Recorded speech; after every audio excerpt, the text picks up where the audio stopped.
Om Namo Bhagavate Vasudevaya.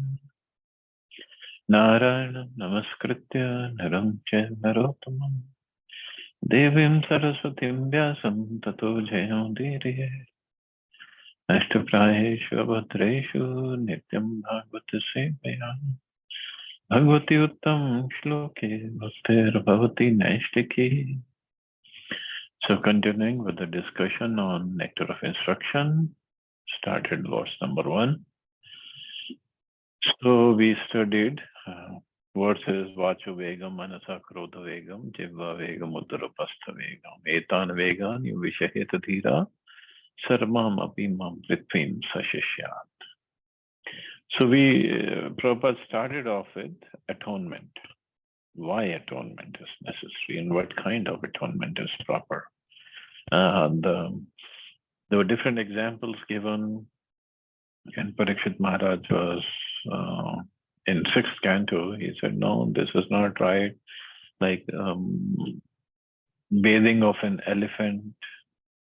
He said that's not good because he comes out and he puts dirt back on himself.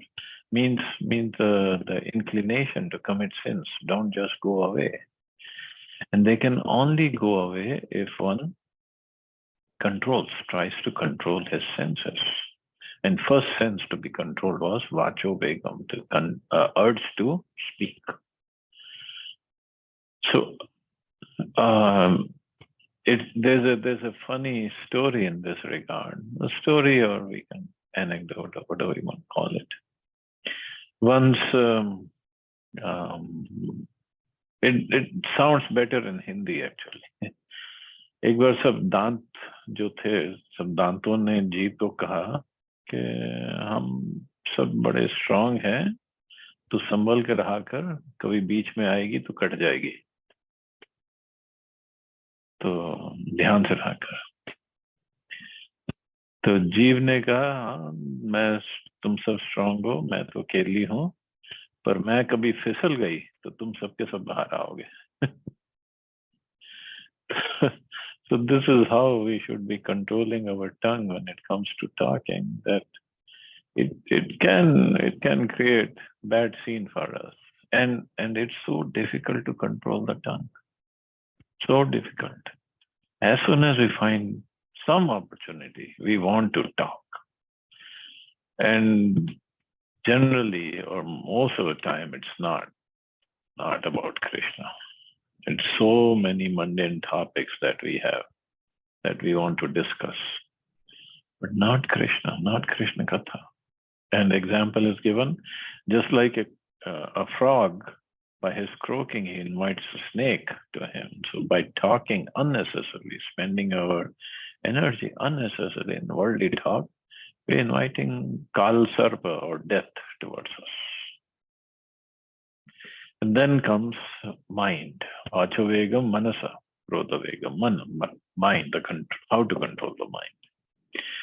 Prabhupada writes, the restlessness or fickleness of the mind, Mano Vega, is controlled when one can fix his mind on the lotus feet of Krishna. Chaitanya Charitamrita says, Krishna Surya Sama Maya hai andhakar. Yahan Krishna, tahan nahi Maya radhika. Krishna is like the sun and Maya is just like darkness. If the sun is present, there is no question of darkness. Similarly, if Krishna is present in the mind, there is no possibility of the mind being agitated by Maya's influence. So this is the way to control the mind. Otherwise, whole Bhagavatam we studied how when we don't control the mind, then what happens, and all the yogic process, every process is basically to control the mind. But the other processes, it's just not possible because they don't bring Krishna into the mind. And when Krishna is not there in any possible way, then Maya will be there. If Krishna is there, not there, Maya will be there. That's why we call Tatastha. Tatastha Shakti means either Tat means the bank or the shore. So either we are underwater or we are under, or we are not underwater. Simple as that. Then there is not a third possibility. So either we are in Krishna, or Krishna is in us, or Maya is in us. So, and when Maya is there, definitely mind cannot be in control. No way. That's why Rupa Goswami says in some other place, Yena kena prakarena mana Krishna niveshi. Somehow or other, invest your mind or absorb your mind in Krishna. Krishna Katha, Krishna activities, Krishna Seva, Krishna Leela, Krishna Rupa, anywhere. Just engage your mind in service of Krishna, absorb in Krishna. So mind has to be controlled. And Prabhupada further says, the yogic process of negating all material thoughts will not help. To try to create a vacuum in the mind is artificial. The vacuum will not remain. However, if one always thinks of Krishna and how to serve Krishna best, one's mind will naturally be controlled. So there are so many societies, so many organizations. They say, oh, let's just clear our mind, clutter of a mind, let's clear it up, no more thoughts. But the thought of taking out all the thoughts is also a thought. So how can mind have no thought, no desires? It's not possible. So only positive way of controlling mind is filling it with the thoughts of Krishna consciousness. That's what Prabhupada says. However, if one always thinks of Krishna and how to serve Krishna best, one's mind will naturally be controlled. Otherwise, no way. Even if somebody goes to a cave in the Himalayas and wants to do meditation over there, it's just not practical. Other day and ages, maybe. Treta Yoga, yes, people used to go for, Satya Yoga, they used to go for meditation. And they would sit there for 60,000 years. 60,000. We cannot even sit for 60 minutes in meditation. And we have seen all the rules for meditation. Sit in the highest place. The asana should not be too low, too high, too soft, too hard. Sit with your back erect and looking at the tip of the nose. And that too in a highest place or in a jungle, not in air-conditioned room. It doesn't mention that. And then do what? Think of nothing. Think of nothing is not possible, because in Dhyana Yoga also, one has to think of Krishna. One has to concentrate on Krishna. So better to do a bhakti, devotional service. One is always thinking of Krishna and how to serve Krishna best. That is how to control the mind. And that's the best way to control the mind. Gopis are the best example, because they were always thinking of Krishna, how to serve him. And they were thinking so much about Krishna that they would talk to each other and they would say, Krishna, you get out of our mind, because we cannot do our work, because you are in the mind. We can't even concentrate on our work, take care of our household, take care of our family, take care of our children. We can't do that because you're there. Similarly, the picture behind me in the background, all the Gopas, they're always thinking of Krishna, always. They would leave Krishna in the evening after they come back from grazing the cows from the forest. Then at night, Mother Yashoda would put him to sleep, and then Krishna would just go away to meet the gopis. He would come back early morning. And then Gopas are there early morning. Okay, Krishna, let's go. We are getting late to go to forest. Mother Yashoda was just, he hasn't even had his breakfast, hasn't had his bath, and it's too early to go. No, Maya, you don't know. We have to go. We are getting late. We're getting late. That's what they do every day, every single day. That's what they do. Everybody is always thinking of Krishna. That is Vrindavan. How to serve Krishna best. That's Vrindavan consciousness. That's the best way to control the mind. Otherwise, example of mind is given. Mind is compared to a monkey. Mind of a conditioned soul. Monkey who's gone mad is crazy, is mad, and he has eaten dhatura. Dhatura is very, very intoxicating thing. So a mad monkey who has eaten dhatura, good luck controlling it. Can't control it. But if that mind is in service of Krishna and where he is always thinking of Krishna, Krishna's service, it can easily be controlled. And then comes the third one, Vachovegam, Manasa, Krodhavegam. Similarly, anger can be controlled. We cannot stop anger altogether, but if we simply become angry with those who blaspheme the Lord or the devotees of the Lord, we control our anger in Krishna consciousness. So we cannot stop anger altogether. We cannot say, okay, I'll not become angry. Not going to happen. Even Prabhupada used to get angry, not for himself, but if he sees somebody is not performing his services properly. But how he had his anger in control?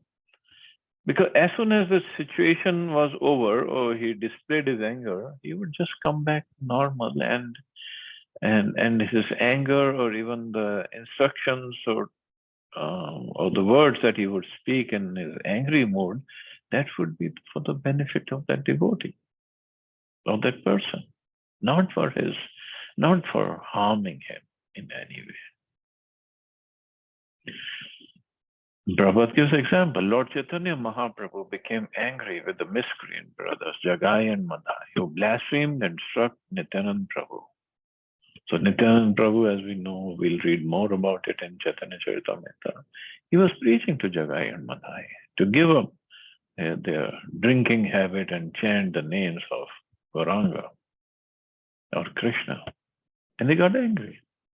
And Jagai and Madhai, who were they? And they were Jai Vijay originally. And Madhai picked up this earthen pot, they used to keep the liquor in, and he hit it with full force on the head of Nityananda Prabhu. And Nityananda Prabhu started bleeding. Of course, his body is Sachidanand, but this was for his pastime. He showed blood coming out of from his head. And he again picked up the pot to hit him again, to hit Nityananda Prabhu again. But Jagai stopped. No, look at, he is a sadhu, he is bleeding, so don't you hit him again. But Chaitanya Mahaprabhu, when he came there, he got so angry that how dare you make my Nitai bleed? I'll kill you right away. And he brought his Sudarshan Chakra. Only time in his pastime as Chaitanya Mahaprabhu, he invoked Sudarshan Chakra, and Sudarshan Chakra came right away. He said, I'm gonna kill you both, you rascals. You make my Nitai bleed. And then they both fell at the feet of Chaitanya Mahaprabhu asking of forgiveness. And all the intoxication was gone, completely gone, seeing Sudarshan Chakra. But Mahaprabhu forgave them. Nityananda Prabhu forgave them. But Chaitanya Mahaprabhu got angry, big time. In the Shikshastika, Lord Chaitanya wrote, Trinadapi Shunichena Tarorapi Sahishan. One should be humbler than the grass and more tolerant than the tree. One may then ask why the Lord exhibited his anger. The point is that one should be ready to tolerate all insults to one's own self.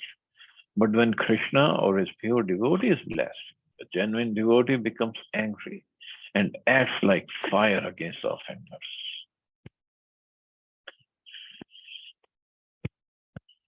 Of course, in our case, we cannot get that angry that we act like fire against offenders.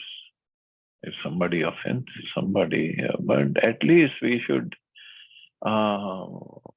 try to sort out the situation. But the anger should be there because somebody is offending a devotee. If somebody offends Prabhupada, or just like in Mayapur, many years back, they were attacked by gundas on the deities. And they thought the jewelry that ISKCON devotees put on the deities is real, and they came to steal the jewelry, and they came to steal the deity of Prabhupada, which was made of brass. They thought it was gold. And in the process, there was gunfire. Bullets were firing from both sides. Devotees were trying to protect the deities, Radha Madhav and Prabhupada. And in the process, there were bombs being launched, hand grenade. I mean, of course, not the military kind, but the local kind. Hand grenade were being launched. And one of our Maharaj, Bhakti Raghav Maharaj, he lost his leg. The bomb blasted right at near his foot. He lost his leg in the fight. So devotees fought back, and these hooligans, they managed to take the deity of Prabhupada away. They thought he was made of gold. Of course, for us, he was much more valuable than gold. But for them, it was just a brass deity. So it's not that the devotees don't get angry. They do. But not for themselves. And in fact, after that attack only, the devotees decided to install Lord Nrsimhadev. And that Nrsimhadev that we have in Mayapur, of course, there's again a long story of how he came to Mayapur. It took 2 years. 2 years of waiting, and then he finally came, and since then, no attacks. He's protecting the devotees. And Lord Nrsimhadev himself is very, very angry mood. He's a Ugra Nrsimha in Mayapur. Ready to jump at all the blasphemers or the offenders who try to hurt the devotees. But Krodha cannot be stopped. Anger cannot be stopped. This is our problem. The Krodha, anger cannot be stopped, but it can be applied rightly. It was in anger that Hanuman set fire to Lanka, but he is worshipped as the greatest devotee of Lord Ram. So Hanumanji was really, really angry. And he set whole Lanka on fire. This means that he utilized his anger in the right way. Arjun serves as another example. He was not willing to fight, but Krishna incited his anger. You must fight. To fight without anger is not possible. Anger is controlled, however, when utilized in the service of the Lord. So to fight without anger is not possible. And Arjun fought the biggest war in the history. And obviously, he was not fighting, and that too, he listened to whole Bhagavad Gita and then fought. So it's not that Bhagavad Gita only teaches us no anger. Ahimsa paramo dharma. No, Bhagavad Gita doesn't teach that. Of course, that was Arjuna's duty as a Kshatriya to fight.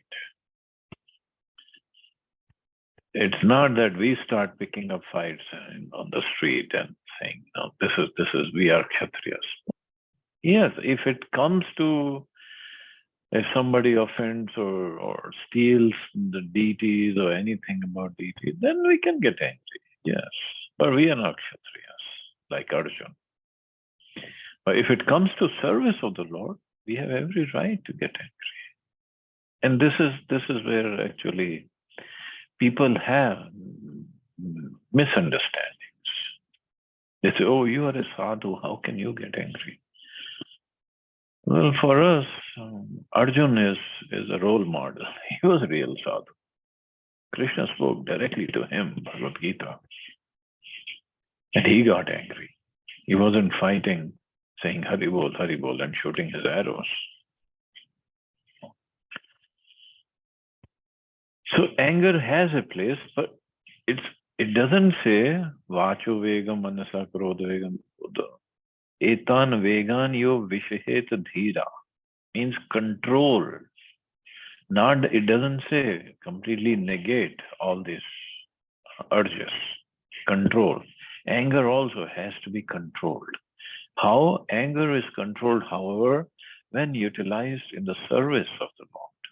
So Hanumanji, he utilized anger in service of Lord Ram. Arjun utilized that anger. Arjun did not want to fight for himself. But when Krishna instructed him, and Krishna gave him the whole knowledge of Bhagavad Gita, then Krishna said, fight for me. So it was for Krishna's sake he fought that war.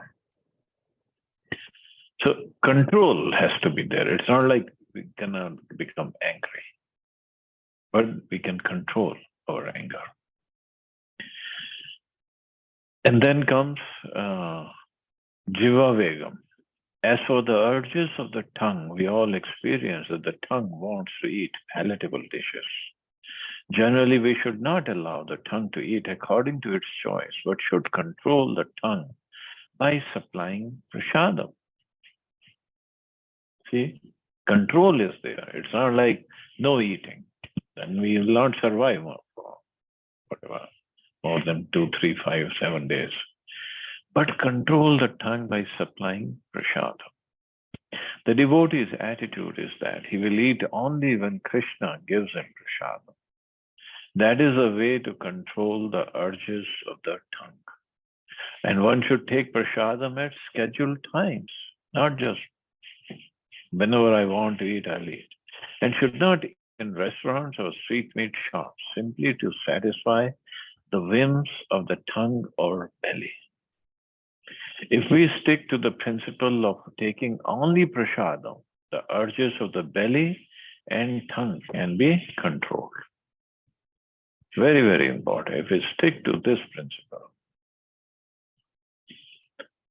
So no eating in the restaurants or street meat shops.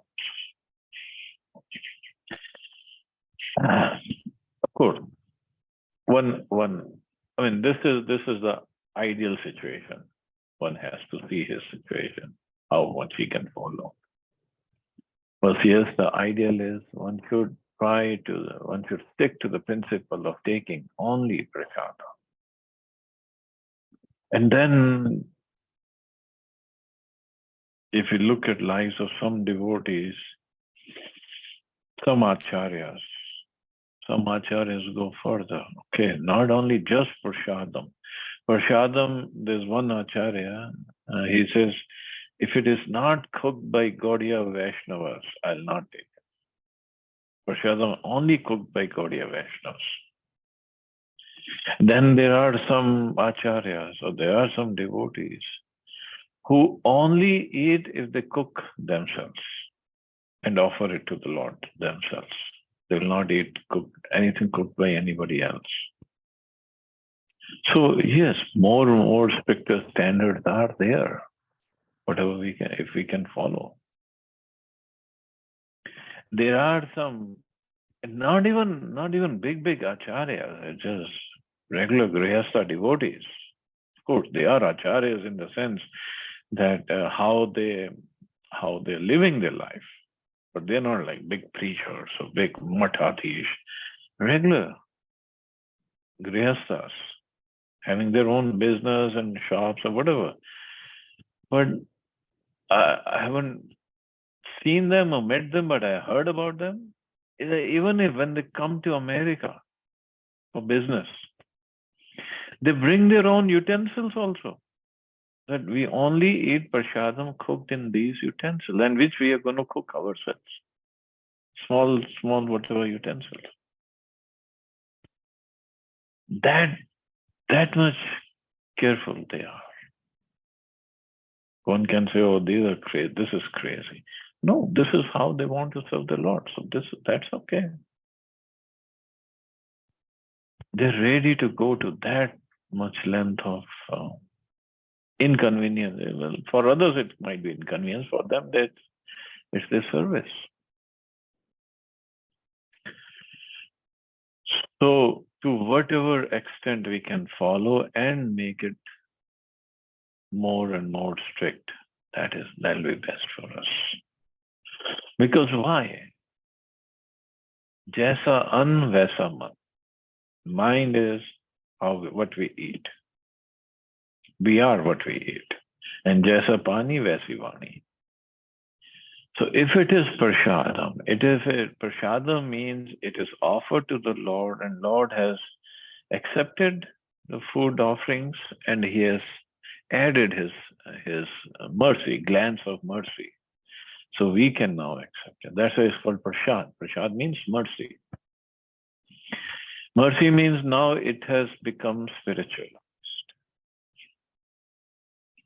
And now, if we accept it, if we honor it, that's why the word is to honor the prashadam, not to eat prashadam. Honor because it is now accepted by Krishna, so it is spiritualized and it's non-different from Krishna.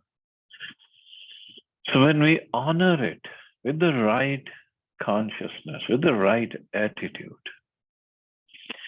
then the urges of the tongue can be controlled. Otherwise, the tongue does two things, eating and speaking. And first thing we learn, vacho vegam. Now is jivva vegam. So if tongue is in control, then it's easier to make progress. And this is what Bhaktivinoda Thakur says in his bhajan, Sharira Vidya Jal. Tar madhya jivati lobmay sudharmati take cheta kathina samsare. That this jiva most difficult to control. He is saying most difficult. Some say mind is most difficult, but jiva is also. It's someplace it is mentioned that if we have seen a boat, a motorboat, the boat is great, or a big yacht, or a big boat like the cruise ship. But under the boat, there's a small piece sticking down. I'm forgetting what's the technical name for rudder. It's called rudder. So rudder, no matter how big the boat is, how sophisticated the boat is, a rudder controls the direction in which the boat will go. So that rudder actually looks like a tongue. So the tongue controls which direction we are going to go, and depending upon what do we want to eat. So tongue gives, if we don't have the tongue in control. Now tongue, sense organ, wants to eat something nice. So it gives the signal to the mind, I want to eat something nice. And mind then looks for, okay, where do we get something nice to eat? This shop, that shop, this restaurant. Okay, let's go eat chole bhature. Let's go eat this. Let's go eat that. And then slowly, it's let's eat this non-veg. Let's eat that non-veg.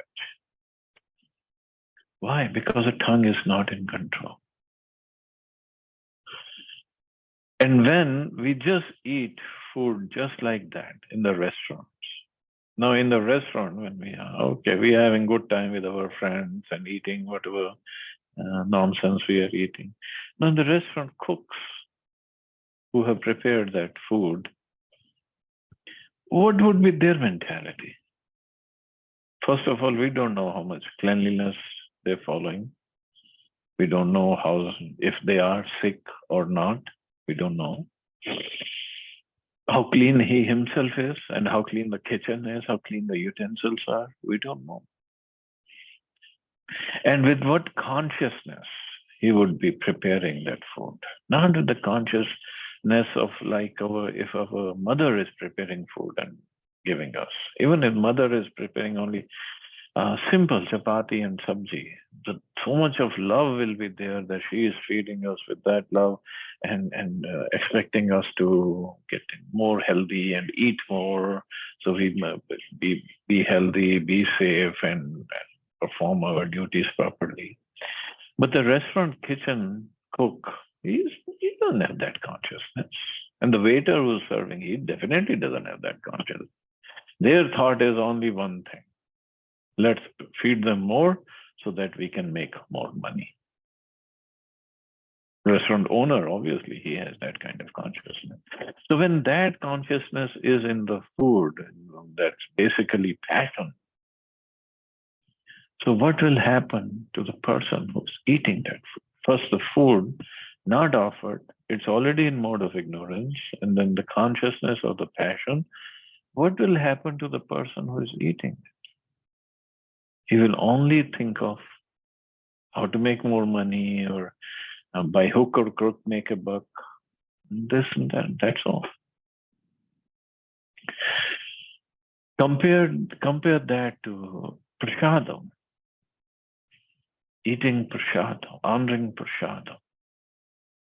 Especially wherever we go, especially when we go to Jagannath Puri and honor that prasadam. It's just completely different feeling of tasting that prasadam.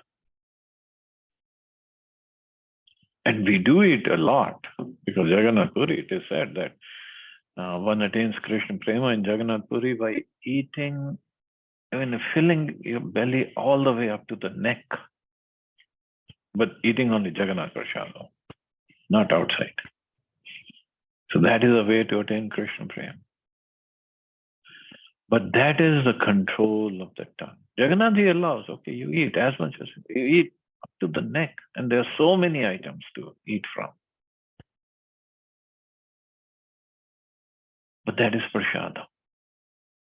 And not just Jagannath Prasadam. First it goes to Bimla Devi and then it comes out. So it's Jagannath Ji, then Bimla Devi is Mother Parvati, and then everybody gets to eat that. Somehow, yes, Rabari also, Radhaprabhu. Somehow I chose this backdrop. I didn't think of talking about prasadam. And Krishna, Balram, and all the Sakhas are enjoying prasadam, the banks of Yamuna. So the point is to control the tongue, control the urges of the tongue. Otherwise, tongue wants to taste something new, something that, some there, some that. Nothing else. And if we don't control the tongue, then what happens? Let's see what Prabhupada says. In a similar manner, the urges of the genitals, the sex impulse, can be controlled when not used unnecessarily. Actually, later on it is mentioned, the tongue, the belly, and the genitals, they are in one line. So if we control the tongue, we control the urges of the belly and the urges of the genitals. They are in one line, so they all get controlled. How important. So tongue means not to speak unnecessarily or something that is not related to Krishna, and definitely not gossiping, because this gossiping point will come later on, and not eating that is not offered to Krishna. Now that one, something that is not offered to Krishna, how strict we get with that, that's up to us, whatever is practical. But definitely one has to learn how to prepare prasadam, or how to prepare bhoga, offer it to Krishna, how to offer, and then how to honor it, honor prasadam. Very, very important. So Prabhupada further writes, in a similar manner, the urges of the genitals, the sex impulse, can be controlled when not used unnecessarily. The genitals should be used to beget a Krishna-conscious child. Otherwise, they should not be used. The Krishna consciousness movement encourages marriage, not for the satisfaction of the genitals, but for begetting of Krishna conscious children.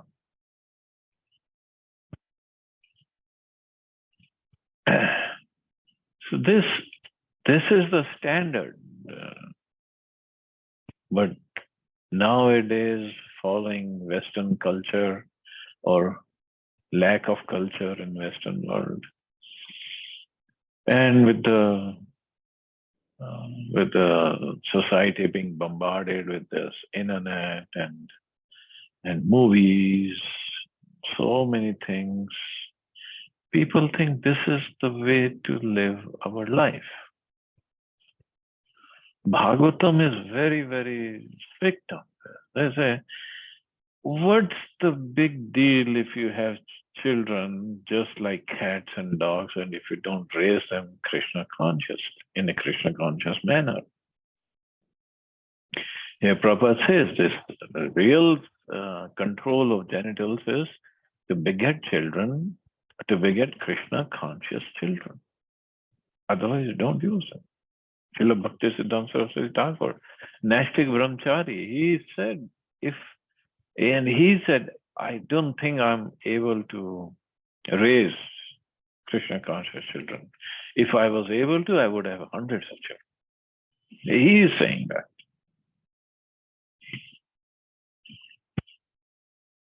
So the idea is to make them Krishna conscious. First, to bring a pure soul into the womb of mother, the womb of the lady, and then to raise them as Krishna conscious. That is the right way. Otherwise, even dogs and cats have so many offspring. So what's the difference? As soon as the children are little grown up, they are sent to our Gurukul school, where they are trained to become fully Krishna conscious devotees. Many such Krishna conscious children are required, and one who is capable of bringing forth Krishna conscious offspring is allowed to utilize his genitals. Very, very strict. And this is the first verse of Updeshamrita. Just imagine what we'll be studying in the further verses. When one is fully practiced in the methods of Krishna conscious control, he can become qualified to be a bona fide spiritual master. So it's not like a spiritual master cannot have children. He can have children. He can be gresta, but if he can have full Krishna conscious children, then he's allowed. And Prabhupada said many such Krishna conscious children are required. Why? Because if they're grown up properly, they're taken care of properly in the families, then they become great preachers and a great role model in the society. Just like in Vrindavan Gurukul, one of my relatives from Bareilly, not at all connected with ISKCON, nothing to do with bhakti, anything. They were just, they visited Mathura and then went to Vrindavan, then went to take darshan at ISKCON, Vrindavan. And then they saw Gurukul children in the temple doing some service, something they were doing. They got so impressed that they asked their little boy, you want to go to Gurukul here? And he agreed, yes, I want to go. And for many years, he studied there. Of course, finally, he went back home and he's taking care of the business, family business. But he got the foundation. So, but I mean, not going into other details of Gurukul, idea is they should be trained properly, they should be taken care of properly, children. And by both in the teachers and by and the parents. So they are they're raised as Krishna conscious devotees. Because all these children were born in devotee families, definitely they have performed plenty of bhakti in their previous lives, plenty of tapasya, plenty of other pious activities. Now they are coming here to carry on with the devotion services. So how careful we should be in taking care of them. As a standard for the society, and because they are such great devotees, and they are the ones who are going to take this movement further later on. So there ends Prabhupada's purport, but Bhakti Siddhanta Saraswati Thakur and Bhakti Vinod Thakur, they also have written their commentaries on Nectar Instruction or Updeshamrita. So Prabhupada is now quoting what Bhakti Siddhanta Saraswati Thakur wrote. In his Anuvriti explanation of the Updeshamrita, Srila Bhakti Siddhanta Saraswati Thakur writes that our material identification creates three kinds of urges. So he has clubbed the 6 urges into 3. The urge to speak, the urge or demands of the mind, and the demands of the body. So when a living entity falls victim to these 3 types of urges, his life becomes inauspicious. One who practices resisting these demands or urges is called a tapasvi, or one who practices austerities. By such tapasya, one can overcome victimization by the material energy, the external potency of the Supreme Personality of Godhead. So urges will always be there. And as he said, urges to speak, urges or demands of the mind, and the demands of the body. But a tapasvi is the one who wants to make progress spiritually. So he wants to control these urges. So he can overcome victimization by material energy or maya. This is tapasya. Actually, we all perform tapasya, whether we are bhakti yoga or not, or even a common man. Everybody performs tapasya. How? Children, they don't want to go to school. They don't want to get up early in the morning. Look at Krishna, Balram, all the Gopsakhas. They get up early in the morning, but not to go to school, but to go to the forest, to play around. The children want to do that. But this is tapasya, to go to school, get up early in the morning, go to school, sit through the classes, learn your subject matter, write the exams, go to next class, and this is tapasya. Nobody wants to do that.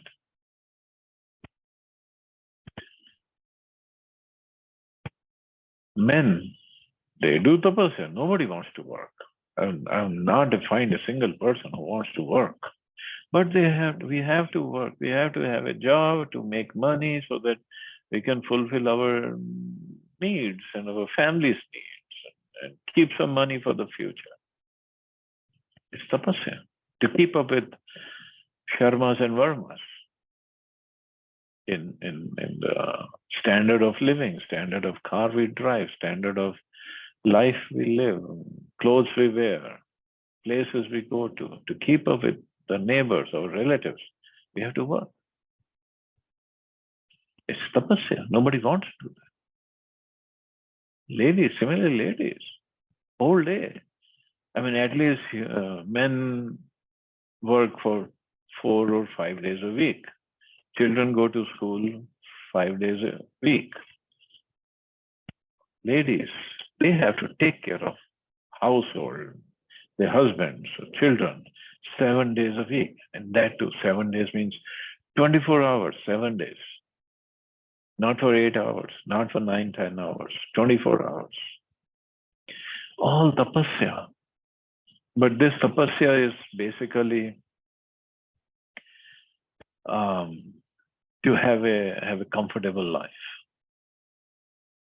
But the tapasvis, they do higher tapasya to control the senses. In Grahastha life, we don't control our senses.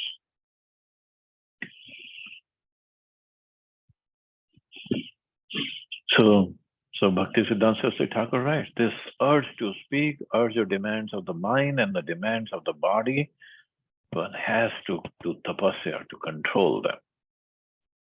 When a living entity falls victim to these three types of urges, his life becomes inauspicious. Really inauspicious.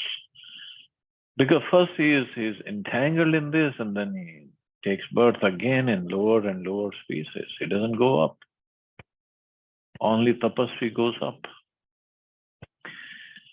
Bhaktisiddhanta Saraswati Thakur further writes, when we refer to the urge to speak, we refer to useless talking, such as that of the impersonal Mayavadi philosophers, or of persons engaged in fruitive activities, technically called karma kanda, or of materialistic people who simply want to enjoy life without restriction.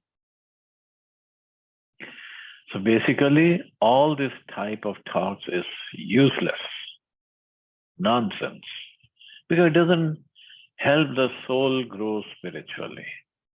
Mayavadi philosopher, Prabhupada and Bhaktisiddhanta, very heavy on Maya, impersonal Mayavadi philosophers. Because Krishna is not there, and when Krishna is not there, then Maya is there.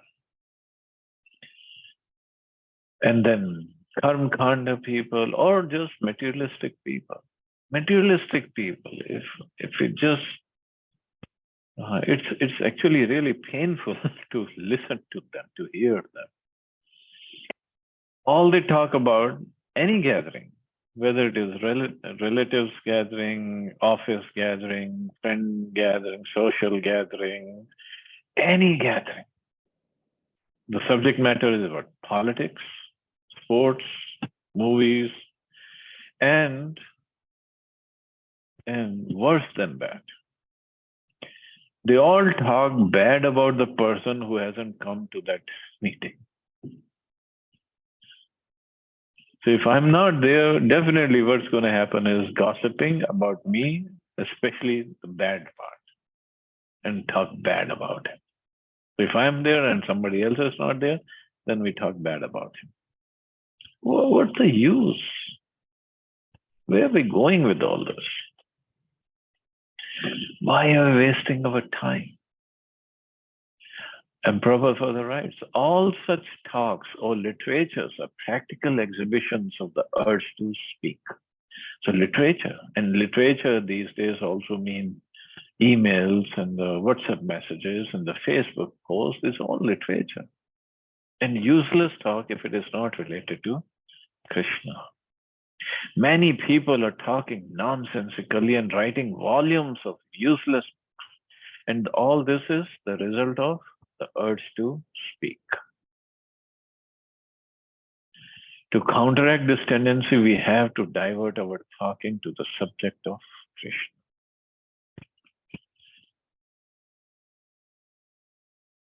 So, well, the purport goes further, so I guess we can stop here and see anybody has any questions.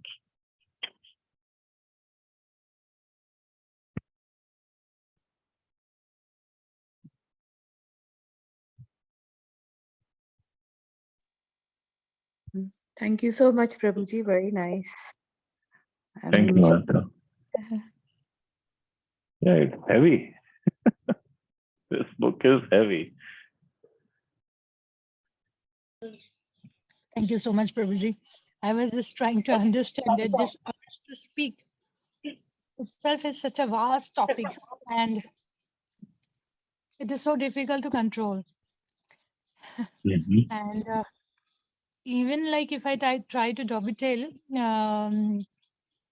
of talking nonsense unnecessarily, like gossiping. If I even try to dovetail to Krishna consciousness, then probably I can spiritualize that as like as your grace mentioned that anger cannot be controlled. We can again use it for Krishna conscious services. And same here, the urge to speak also. If I try to connect it with preaching about Krishna to others, there also I think sometimes I have to stop myself if it is not needed, if it is like not, if somebody is not looking to hear about Krishna. So should I try to control on that aspects? Because there also sometimes I feel that one lose their control. Sometimes if we like to say something, then we keep on saying even though if somebody do not like to hear it. This propensity is kind of little difficult to really restrain. Yeah, yeah. We have to see how much we can speak, where and when. So, but at least we are speaking about Krishna. So, I mean, we have to talk more and more about Krishna, less and less about mundane topics. This is good for us.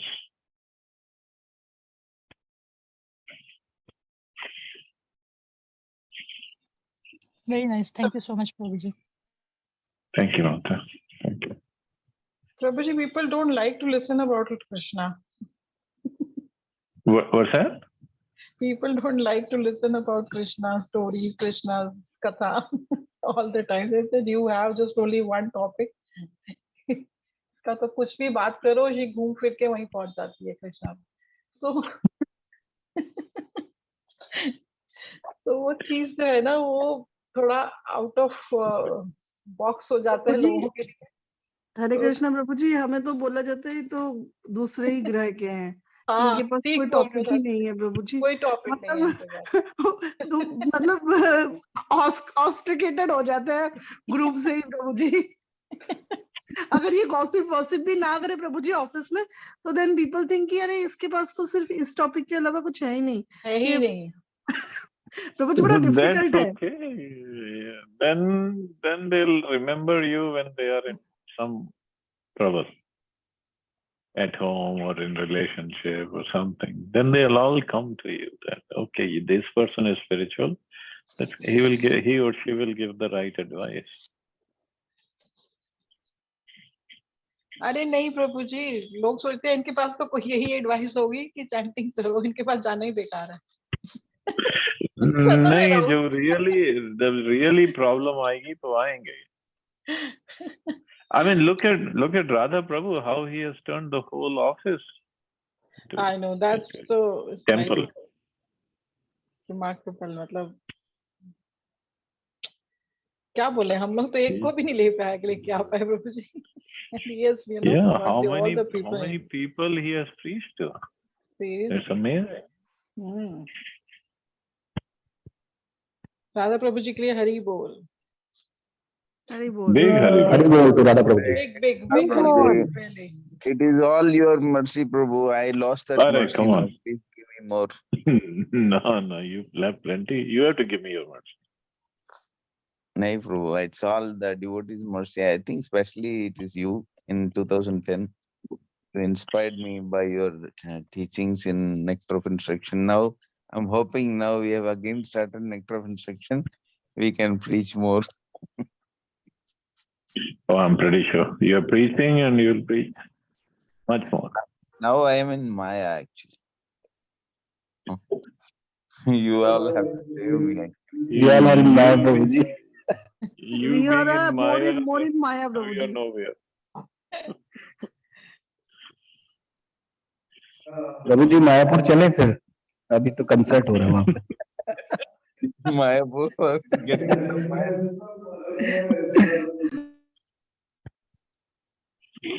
Okay, bro. Let's plan for Mayapur. Prabhuji, Amen, Prabhuji. Sure.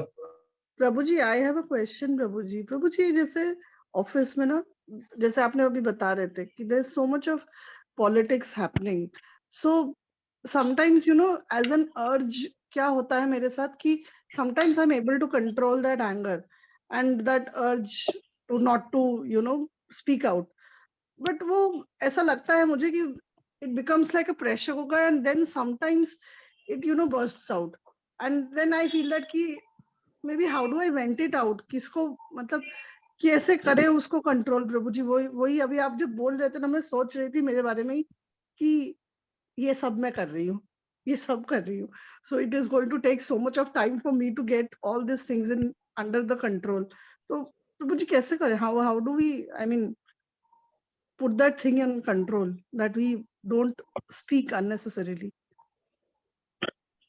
Well, I guess the first example is Radha Prabhu in the office. Yes. You just follow him. And secondly, it's control. Ultimately, Krishna is in control, right? You're from Lord Jagannath's land, and what is beyond Jagannath's control? Nothing. So your office is in his control. He's the Lord of the universe, Lord of Soprasteria also.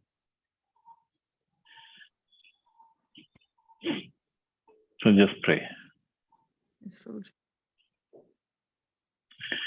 Pray and be nice to everybody.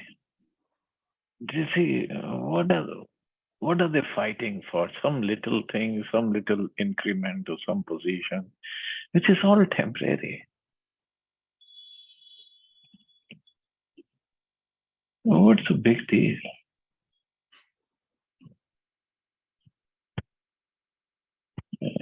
For people, it might be a matter of life and death, but it's nothing actually.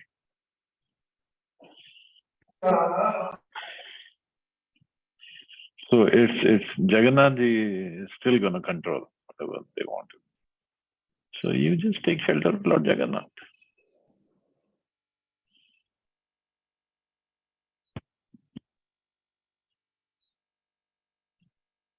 Is that okay?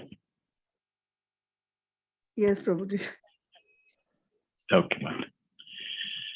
Chalo, we can stop here. You all have a safe and wonderful day. Hare Krishna. Jai Srila Prabhupada. Hare Krishna, Jai Srila Prabhuji. Prabhupada.